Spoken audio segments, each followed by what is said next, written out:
Hello everyone, আসসালামু আলাইকুম। আমি আখিমণি, মিন্থির মা। মিন্থি অ্যান্ড হার মমস ব্লগিং চ্যানেলে আপনাদের সবাইকে সুস্বাগতম। দূরের এবং কাছে যে যেখান থেকে আমার এই ভিডিওটা দেখতেছেন, আশা করি আল্লাহর অশেষ রহমতে সবাই অনেক ভালো আছেন। আমি এবং মিন্থির বাবা আমরা সবাই আল্লাহর রহমতে অনেক ভালো আছি।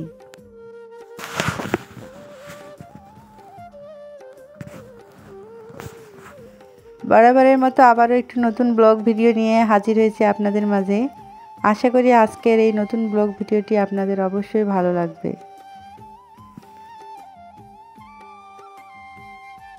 এটা হচ্ছে আমাদের বাড়ির ছাদের কাজ হচ্ছে। আমাদের আসলে চিলেকোঠাটা সেইভাবে তৈরি করা হয়নি। আর্থিক কিছু সমস্যার কারণে আমরা চিলেকোঠাটা ছাদ দিতে পারিনি। এখন আমরা সেই চিলেকোঠাটা ছাদ দিচ্ছি। আপনারা তো দেখতেই পাচ্ছেন চিলেকোঠার কাজ হচ্ছে। মিন্থি আর আমি সেই কাজ দেখার জন্য ছাদের উপরে উঠেছি। আগামীকাল আমাদের চিলেকোঠার ছাদ দেওয়া হবে, তাই এখন হচ্ছে ওরা শেষ কাজটুকু করে নিচ্ছে।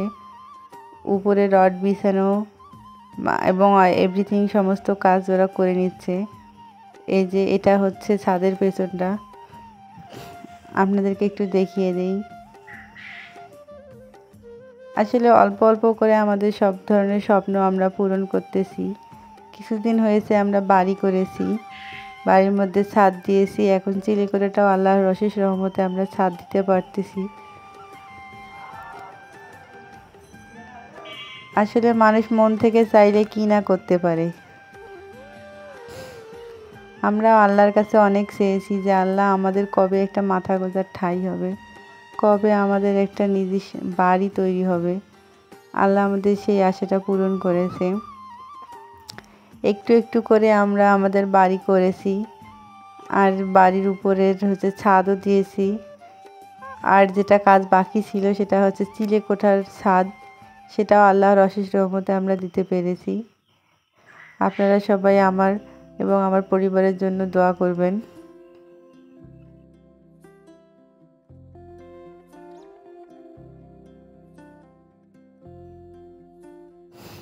এখন আমি বিকেলের রাতে রান্না করার জন্য এসেছি। রাতে রান্না করতেছি কোয়েল পাখির মাংস। আর এদিকে হচ্ছে মিন্থির জন্য নারিকেলের চিড়া রেডি করে নিচ্ছি। মিন্থি আবার নারিকেলের চিড়াটা খেতে খুবই পছন্দ করে। নারিকেলগুলো আগে আমি তুলে নিয়েছি। এখন নারিকেলের পিছনে যে ময়লাটা আছে সেটা আমি পরিষ্কার করতেছি। পরিষ্কার করে সেটাকে ছোট ছোট করে কেটে নিচ্ছি। আমার প্রিয় আপুরা তো নারিকেলের চিড়া তৈরি করতে পারেন, আপনাদের তো আর এই বিষয়ে কিছু বলার কোনো প্রয়োজনই নেই। এই যে আমার নারিকেলটা কাটা হয়ে গেছে।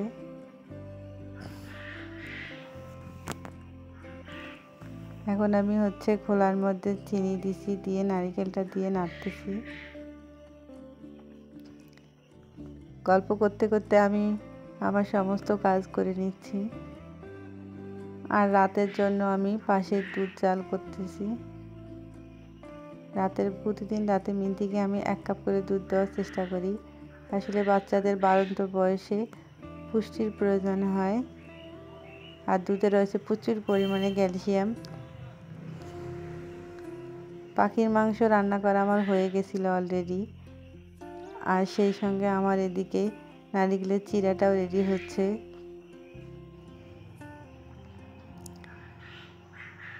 এই যে আপনারা দেখতেই পাচ্ছেন নারিকেলের চিড়াও রেডি হয়ে গেছে। আসলে মন থেকে চাইলে আল্লাহ যে কোনো কাজেই সফলতা দেয়। আমি অনেক চেয়েছি মন থেকে যে আল্লাহ আমার মাথার ছাদটা তৈরি করে দাও, তাই আল্লাহ আমাদেরকে সেই শখটা পূরণ করে দিয়েছে। এখনও বাড়ির কাজ পুরোপুরি শেষ হয়নি, তারপরেও ধীরে ধীরে করব। দেখা যাক আল্লাহ কতটা আমাদেরকে সহায় করেন। এই যে পাখির মাংসের লুকটা দেখে দিচ্ছি। আর আমি কিছুদিন আগে একটা জার কিনে এনেছি, যেটা জাম জার। আমাকে দেখে অনেক সুন্দর লেগেছিল জারটা।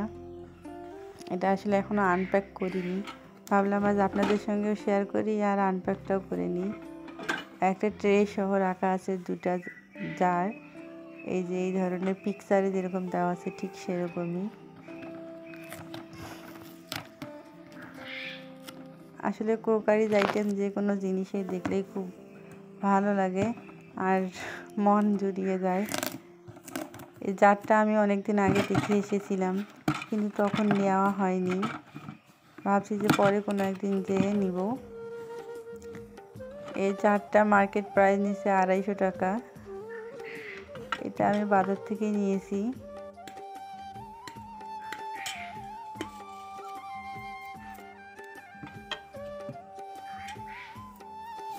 এই যে একই রকম দেখতে 2টা জার দেখতেই পাচ্ছেন, আপনাদেরকে আরেকটু কাছ থেকে দেখিয়ে দিচ্ছি। তার সঙ্গে 2টা চামচ আছে অ্যাডজাস্ট করা। আপনারা এর মধ্যে যে কোনো কিছু রাখতে পারবেন এবং একটা ক্যারিংয়ের জন্য একটা ট্রেও রয়েছে, যেখানে ইচ্ছে সেখানে রাখা যাবে। এই যে এটা হচ্ছে একটা প্লাস্টিকের, এটা কাঁচের মতো দেখতে কিন্তু প্লাস্টিকের।